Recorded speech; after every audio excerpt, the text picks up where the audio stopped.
राधे राधे, जय श्री कृष्णा। दोस्तों, गौ माता ने बताया मनुष्य किस पाप के कारण गरीब रहता है। पुराणों के अनुसार गाय में सभी देवताओं का वास माना गया है। गाय को किसी भी रूप में सताना घोर पाप माना गया है।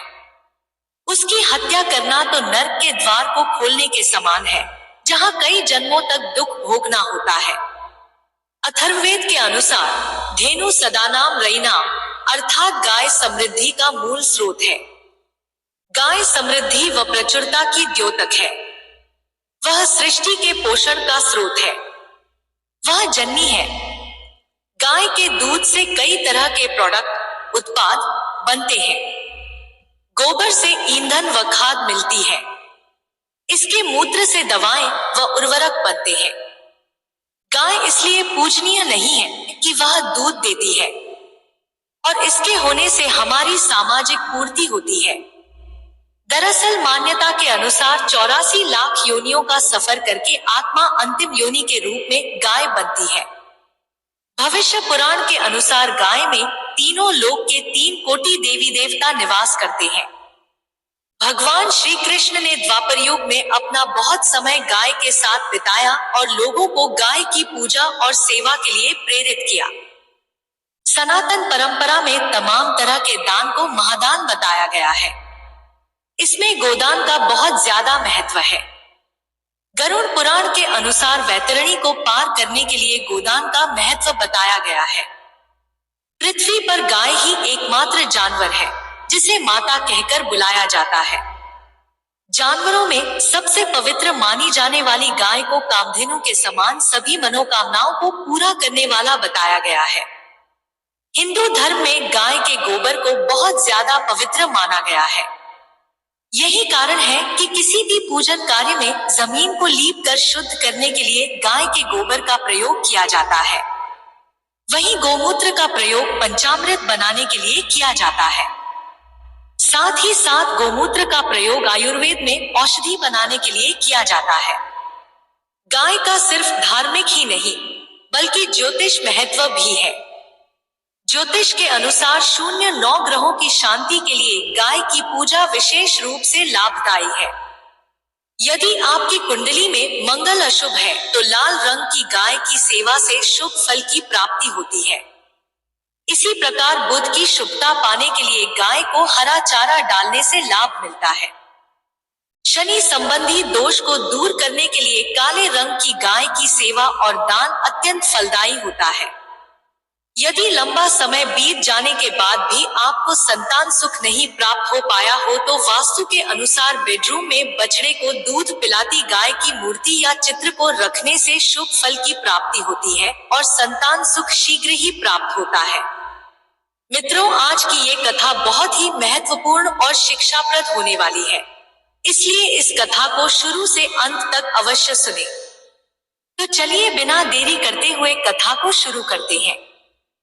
मित्रों, एक समय की बात है जब भगवान शिव और माता पार्वती कैलाश पर्वत पर विराजमान थे। तब माता पार्वती ने भगवान शिव से कहा, हे नाथ, हमें पृथ्वी लोक पर भ्रमण किए हुए बहुत समय हो गया है। मेरा मन कहता है कि आज हमें वहां जाकर भ्रमण करना चाहिए। तब भगवान शिव मुस्कुराते हुए बोले, हे उमा, तुमने सही कहा, आज हमें पृथ्वी लोक पर जाकर देखना चाहिए कि वहां क्या हो रहा है। मित्रों, यह कहकर भगवान शिव और माता पार्वती पृथ्वी लोक पर प्रकट हुए और एक सुंदर बगीचे में एक विशाल वृक्ष की छाया में बैठ गए। वहां चारों ओर हरी भरी घास फैली हुई थी और कई गायें उस घास को चर रही थी। तभी उनमें से एक गौ माता भगवान शिव और माता पार्वती के पास आकर खड़ी हो गई और विनम्रता से झुकते हुए बोली, हे देव, आपके दर्शन पाकर मैं धन्य हो गई। मेरे मन में एक प्रश्न है जिसका उत्तर मुझे अब तक किसी भी संत या ज्ञानी से नहीं मिल सका। कृपया मेरे इस प्रश्न का उत्तर दे। मित्रों, तब भगवान शिव ने गौ माता से कहा, पूछो गौ माता, तुम्हारे मन में क्या प्रश्न है? तब गौ माता ने कहा, हे प्रभु, इंसान को किस पाप के कारण गरीबी का सामना करना पड़ता है और वे 3 लोग कौन हैं जिनके प्रभाव से घर का सर्वनाश हो जाता है? क्या मनुष्य को केवल उसके भाग्य के कारण अमीरी या गरीबी मिलती है? तब भगवान शिव मुस्कुराते हुए बोले, हे गौ माता, तुम्हारा प्रश्न अत्यंत महत्वपूर्ण है और मैं तुम्हें इसका उत्तर अवश्य दूंगा।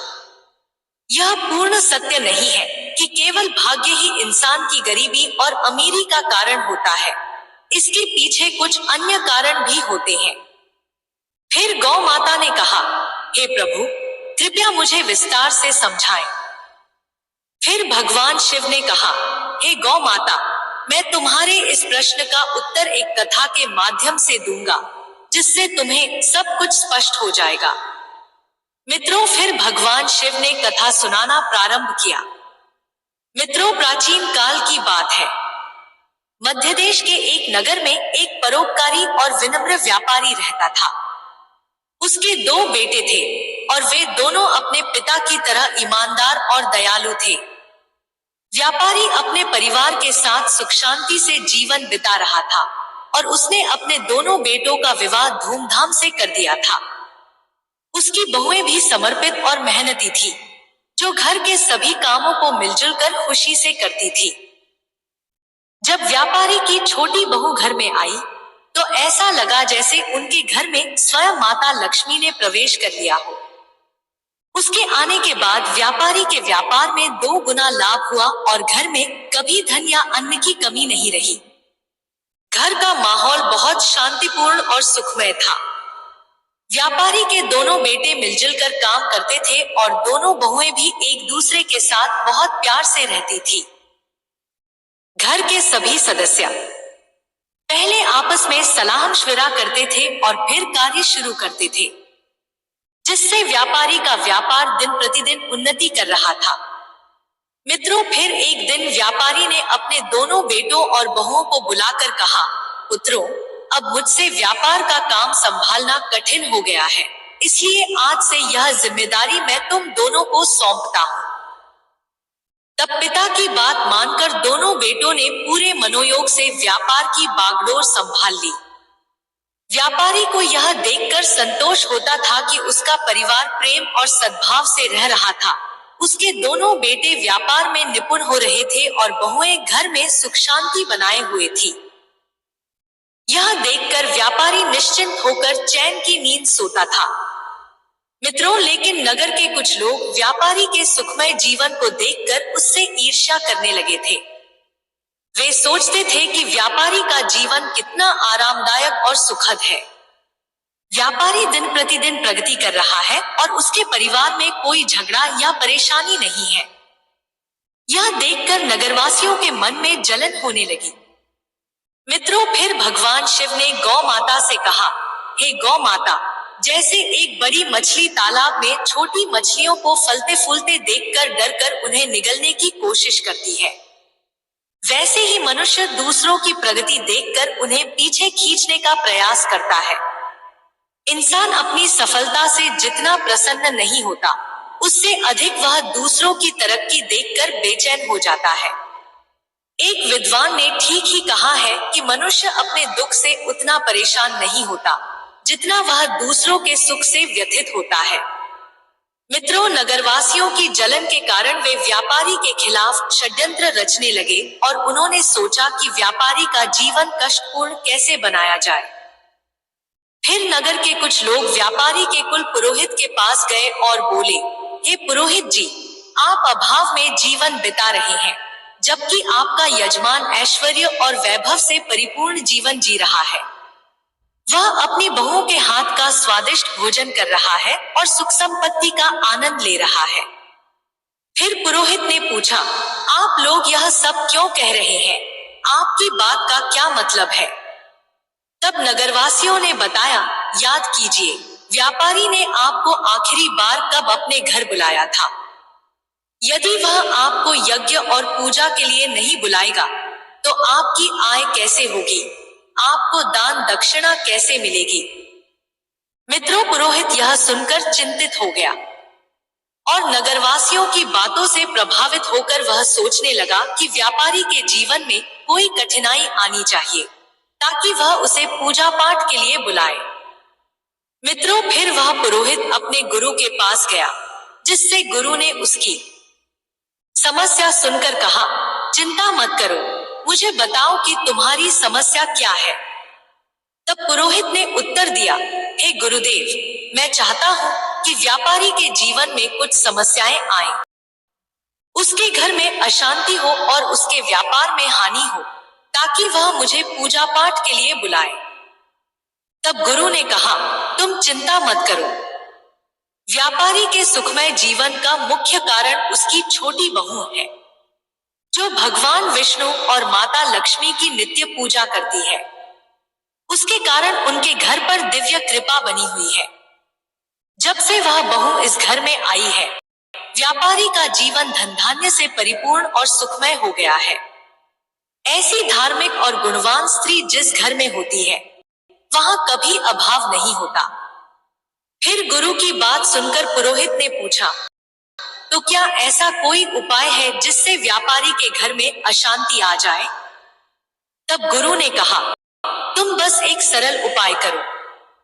व्यापारी के घर जाओ और उससे एक पीतल का लोटा मांग लो और उस लोटे को अपने घर ले जाकर रख लो। इससे व्यापारी के व्यापार में हानि होगी और उसके घर में कलह शुरू हो जाएगी। फिर वह तुम्हें पूजा पाठ के लिए बुलाएगा। मित्रों, फिर गुरु की सलाह मानकर पुरोहित व्यापारी के घर गया। व्यापारी ने उसे देखकर स्वागत किया और कहा, आइए पुरोहित जी, इतने दिनों बाद आपके दर्शन हुए हैं।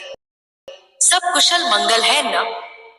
फिर पुरोहित ने कहा, सब ठीक है, बस इधर से गुजर रहा था तो सोचा आपसे मिल लूं।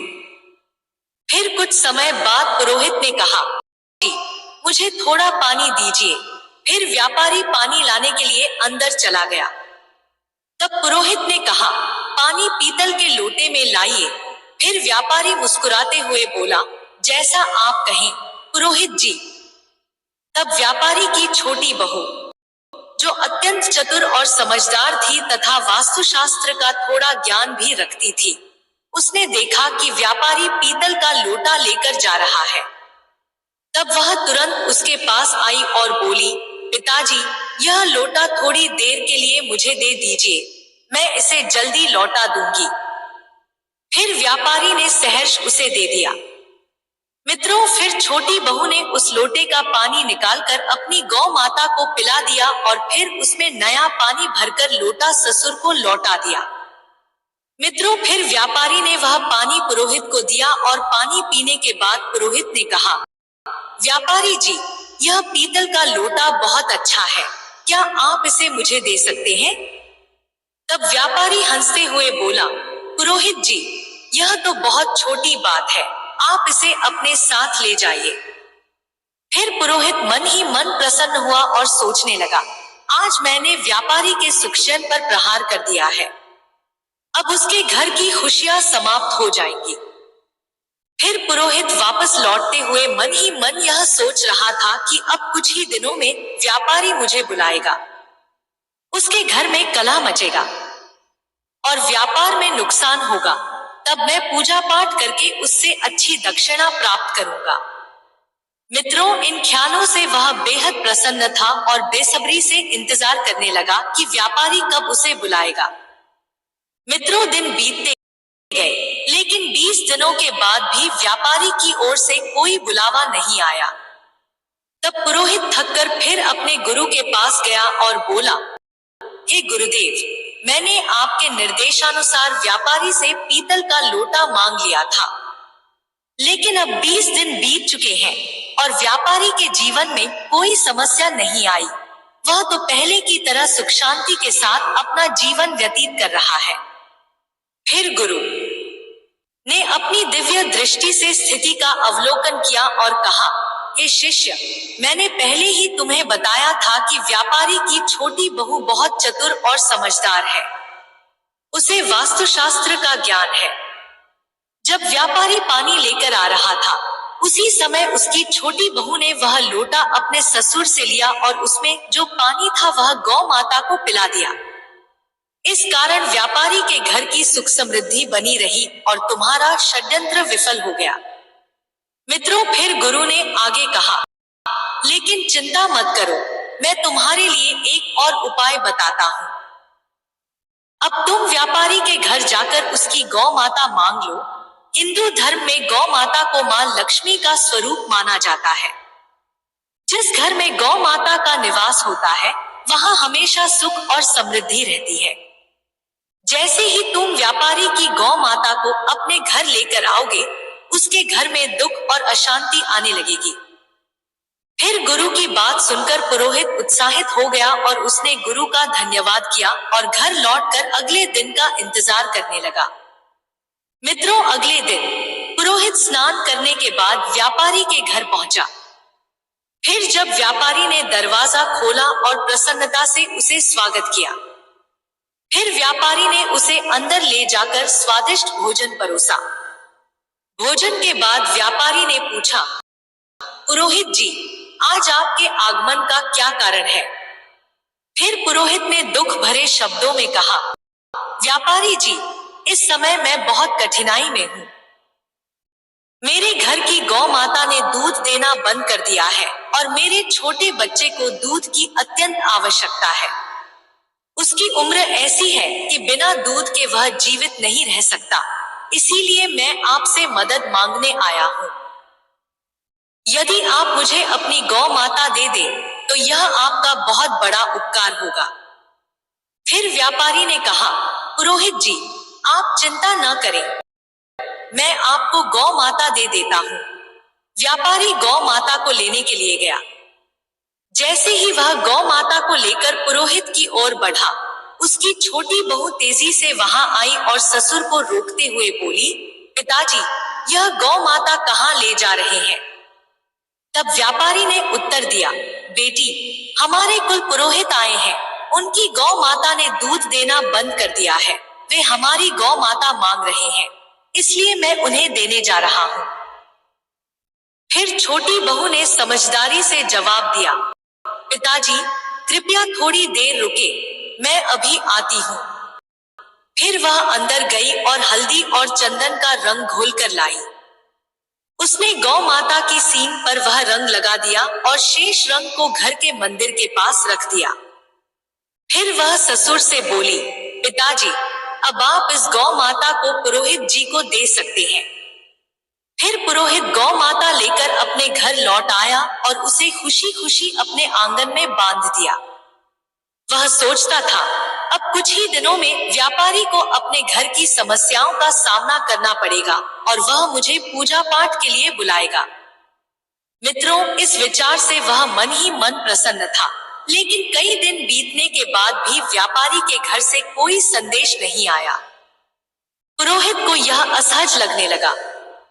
मित्रों, वह फिर से अपने गुरु के पास गया और बोला, हे गुरुदेव, मैंने आपके निर्देशानुसार व्यापारी की गौ माता अपने घर ले आई, लेकिन अब तक व्यापारी के जीवन में कोई कष्ट नहीं आया।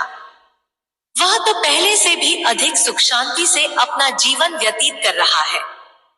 फिर गुरु ने ध्यान लगाकर कहा, हे शिष्य, व्यापारी की छोटी बहू बहुत बुद्धिमान और चतुर है, उसने तुम्हारे षड्यंत्र को भांप लिया था। जब तुम व्यापारी से गौ माता मांगने गए थे, तब उसने गौ माता की सींग पर जो रंग लगाया था, वही उनके घर की समृद्धि का कारण है। उसने उस रंग को मंदिर के पास रख दिया था, जिससे उनके घर का सुख वहीं बंधा रहा। तुम्हारा यह प्रयास भी विफल हो गया। फिर गुरु ने कहा, अब तुम व्यापारी के घर जाकर वह रंग की कटोरी मांग लो। उस रंग को अपने घर लाने के बाद ही तुम व्यापारी के सुख को समाप्त कर पाओगे। फिर पुरोहित गुरु की बात मानकर व्यापारी के घर पहुंचा और बहाने से रंग से भरी कटोरी मांगी। तब व्यापारी ने वह कटोरी उसे दे दी। फिर पुरोहित खुश होकर घर लौटा। लेकिन महीनों बीतने के बाद भी व्यापारी का जीवन पहले से भी अधिक सुखी और समृद्ध हो गया।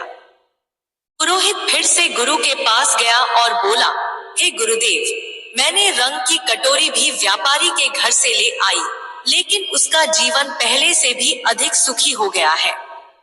ऐसा लगता है मेरे सारे प्रयास व्यर्थ हो गए हैं।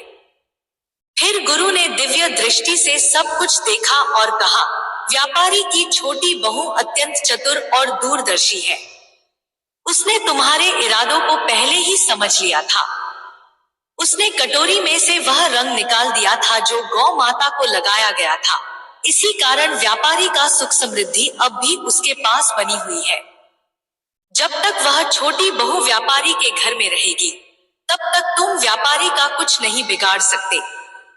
गुरु की बात पुरोहित की समझ में आ गई और उसने सोचा कि छोटी बहू को घर से बाहर करने के अलावा अब कोई उपाय नहीं बचा है। फिर उसने व्यापारी के घर में फूट डालने और छोटी बहू को बाहर करने की योजना बनाई। फिर अगले दिन पुरोहित व्यापारी के घर पहुंचा और चिंतित मुद्रा में व्यापारी से बोला, व्यापारी जी, आपके घर पर बहुत बड़ा संकट मंडरा रहा है। यदि आपने इसका समाधान नहीं किया तो आपका सुखमय जीवन बर्बाद हो जाएगा। मित्रों, फिर व्यापारी घबरा गया और बोला, पुरोहित जी, यह आप क्या कह रहे हैं? कृपया हमें इसका उपाय बताइए। तब पुरोहित ने कहा, आपकी छोटी बहू आपके परिवार के लिए बड़ा संकट बन चुकी है। जब तक वह इस घर में है, आपका दुर्भाग्य दूर नहीं होगा।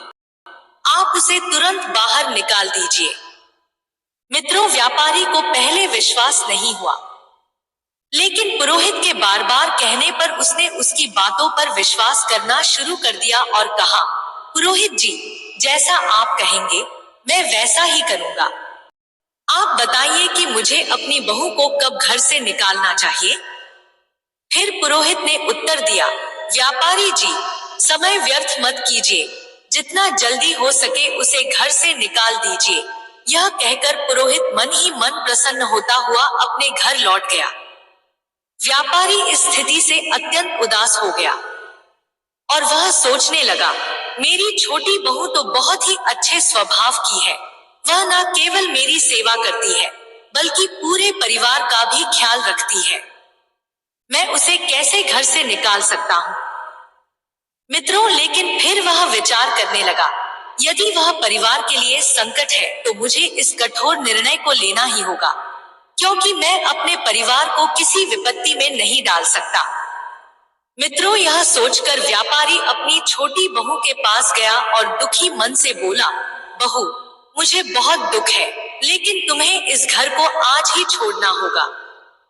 तुम्हारे कारण हमारे परिवार पर बड़ी विपत्ति आने वाली है। मित्रों, ससुर की बातें सुनकर बहू स्तब्ध रह गई, लेकिन वह तुरंत समझ गई कि यह सब दुष्ट पुरोहित की साजिश है। उसने नम्रता से कहा, ठीक है पिताजी, यदि यही आपकी इच्छा है तो मैं इस घर को छोड़ देती हूँ। जब व्यापारी का छोटा बेटा यह सब देखता है, तो वह भी गुस्से और दुख से भर जाता है।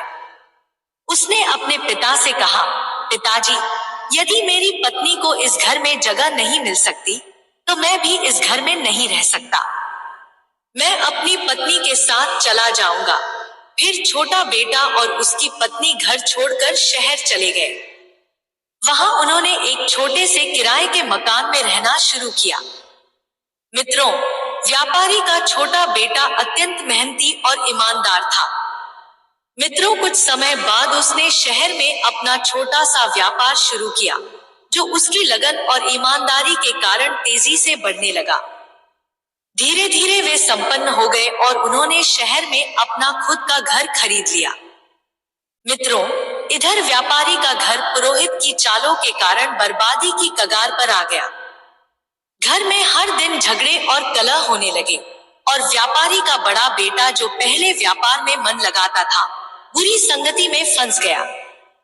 वह बेवजह धन उड़ा रहा था और दिन रात आवारा गर्दी करता था। पुरोहित पूजा पाठ के बहाने व्यापारी से लगातार धन लेता रहा और धीरे धीरे व्यापारी की सारी जमा पूंजी समाप्त हो गई। व्यापार भी पूरी तरह से बंद हो गया। अब तो स्थिति यह हो गई कि घर में खाने पीने का भी अभाव हो गया।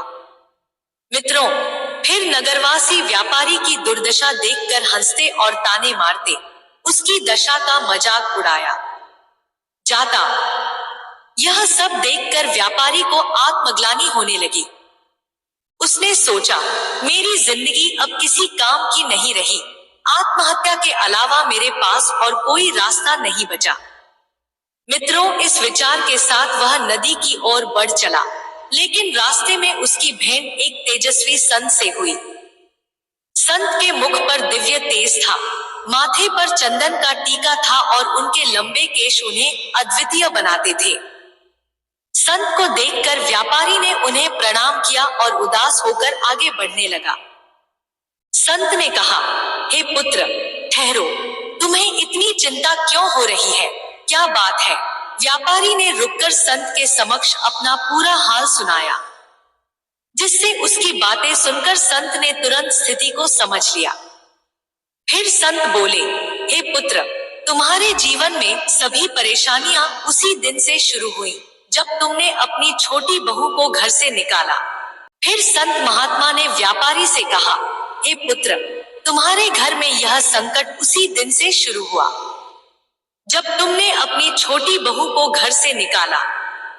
वह साक्षात माता लक्ष्मी का रूप है। उसकी भगवान के प्रति निष्ठा और नित्य पूजा पाठ के कारण तुम्हारे घर में सुख समृद्धि थी। मित्रों, संत की बातें सुनकर व्यापारी को अपनी भूल का एहसास हुआ।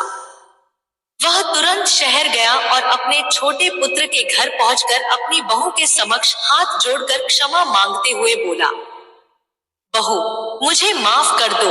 मैंने उस दुष्ट पुरोहित की बातों में आकर तुम्हें घर से निकाल दिया, लेकिन सच्चाई यह है कि तुम हमारे परिवार की लक्ष्मी हो। जब तक तुम घर में थी, सुख और शांति बनी रही, लेकिन तुम्हारे जाने के बाद से हमारा घर क्लेश और दुखों से घिर गया है। हमारा व्यापार पूरी तरह से ठप हो चुका है। मित्रों, तब ससुर की बात सुनकर छोटी बहू ने विनम्रता से कहा, पिताजी, आप चिंता न करें, मैं तुरंत घर लौटती हूँ। यह घर भी मेरा है और वह घर भी मेरा ही है। उसने आगे कहा, मैं पहले ही समझ चुकी थी कि पुरोहित ने हमें बाहर करने के लिए षड्यंत्र रचा था। फिर वह ससुर और अपने पति के साथ खुशी खुशी घर लौट आई। मित्रों, इस संसार में कई लोग ऐसे होते हैं जो दूसरों की खुशियों से जलते हैं और उन्हें बर्बाद करने का प्रयास करते हैं। लेकिन यह हम पर निर्भर करता है कि हम किसकी बातों पर भरोसा करते हैं और कैसे निर्णय लेते हैं। यदि हम गलत लोगों की बातों में आकर अपने ही परिवार को तोड़ देंगे, तो निश्चित रूप से हमारा घर बर्बाद हो जाएगा और हमारी स्थिति दयनीय हो जाएगी। मित्रों, छोटी बहू के घर लौटने के कुछ ही दिनों बाद व्यापारी का व्यापार फिर से चलने लगा और उसका परिवार एक बार फिर सुख शांति से भर गया। घर में खुशियां लौट आईं और व्यापारी ने यह समझ लिया कि एकता और सही निर्णय ही परिवार की नींव को मजबूत रखते हैं। दोस्तों, फिर भगवान शिव ने गौ माता से कहा, हे गौ माता, मैं तुम्हें एक महत्वपूर्ण बात बताने जा रहा हूँ, ध्यान से सुनो। जिस घर में इन 3 प्रकार के लोगों की बात मानी जाती है, उस घर का नाश निश्चित है। तब गौ माता ने पूछा, हे प्रभु, वे 3 लोग कौन हैं? तब भगवान शिव ने कहा, नंबर 1, लालची, कुटिल और अनैतिक आचरण वाली स्त्री। जिस घर में ऐसी स्त्री का प्रभाव होता है, वहां धन कभी नहीं टिकता और वह घर हमेशा दरिद्र रहता है। माता लक्ष्मी ऐसे घर में प्रवेश नहीं करती। नंबर 2, बाहरी व्यक्तियों की बातों को अधिक महत्व देना। जिस घर में बाहरी लोगों के कहे अनुसार घर चलता है, वह घर भी बर्बाद हो जाता है।